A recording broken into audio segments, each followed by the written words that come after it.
Hi, Trevor here, reflecting on life new music. Thank you for stopping by.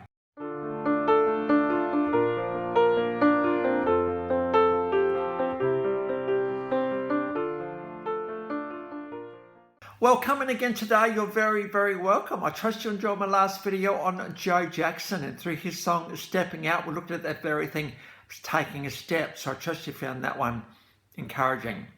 Well, we're going from there to a master virtuoso rock guitarist today, but he was born in 1956 in Westbury, New York. And it was around the age of 14 when he heard that the immortal Jimi Hendrix died, that Joe Satriani, who we're talking about today, thought, actually, I'm going to take up guitar.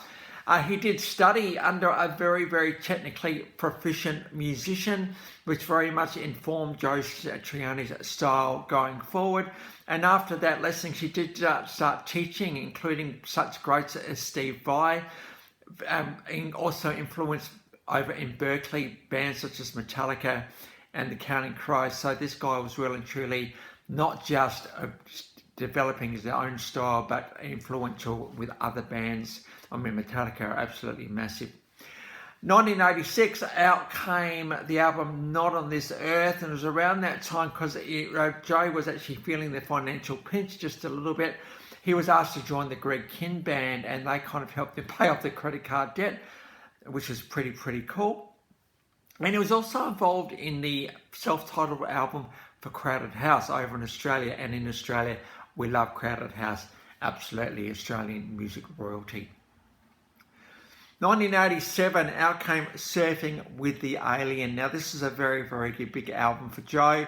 Very much established him with a worldwide audience at this point. We've got a live version of Surfing with the Alien, and you can see here there is no vocal on stage.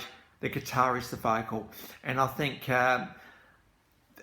people go to see a master guitarist in action. We've got a live version of Surfing with the Alien.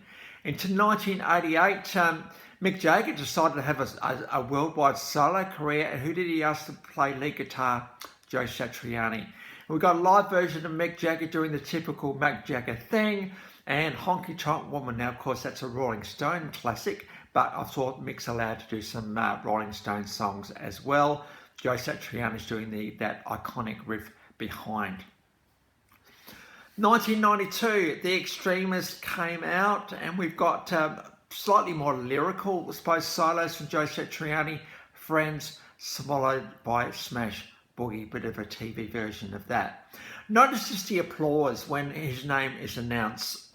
This is how well regarded Joe Satriani is in the world of music.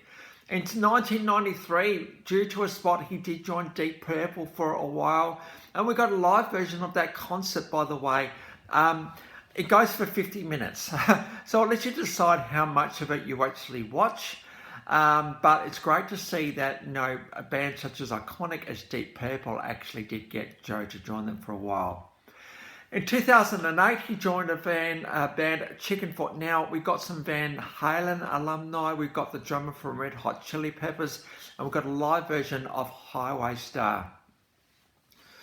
And so it's good to see, this guy absolutely can rock, absolutely, and to shred the guitar. Now, Joe is a highly technical virtuoso, a master of many techniques instead of slow, medium, and fast, two-hand tapping, the whole thing, shredding. Joe is at the top of the class. And I think one of the things I want to bring out about Joe Satriani today is the concept of him and his guitar being one. Now, have you ever had that feeling where you're at one with something? You might think about, a race car driver at one with his car. Or, you might be in a bit of a zone where you're like, as an example from my own life, where I can actually get into a conversation and listen really quickly. Anything can come up in conversation and I'll be able to go with it. It's like me and listening are one. What are you at one with? Obviously, are you at one with your partner? Do you blend together and know what each other's feeling and thinking and be together? Are you at one with your work? Are you at one with some art that you do? You're in a moment where you do something creative and you're at one with it. You think, wow, I just really can just so easily and effortlessly put myself into this. I think we all have at one thing, don't we? Something that we're just really at home with. When you become more technically proficient at it, like Joe Satriani has been, that oneness becomes even more so. As we know, music is played with the heart, but, there's certainly head required in there to get the technical brilliance. But I'd encourage you, Joe Satriani's obviously found himself through his guitar. Obviously go back and inspired by Jimi Hendrix. But here's one with his guitar. What are you at one with? Perhaps you go for a walk and you feel at one with nature.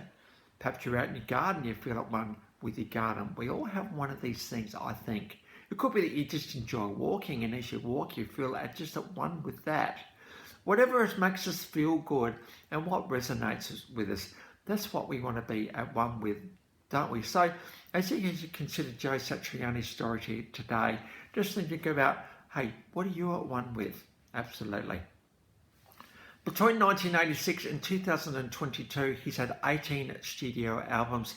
He sold 10 million albums, by the way, so he's the best-selling rock guitarist of all time. He's received 2 California Music Awards, and has he been nominated for a Grammy 15 times. Now, he actually hasn't won, but he's one of those most nominated Grammy music artists of all time. So very well regarded by the industry. Even though he hasn't won, 15 nominations is amazing. So those links to those 5 clips from the description below, and I've also included my last video from Joe Jackson. If you want to recap on him, feel free. Well, if this is your first time to Life Reflections through Music, or you come back for another one, how great to see you all here.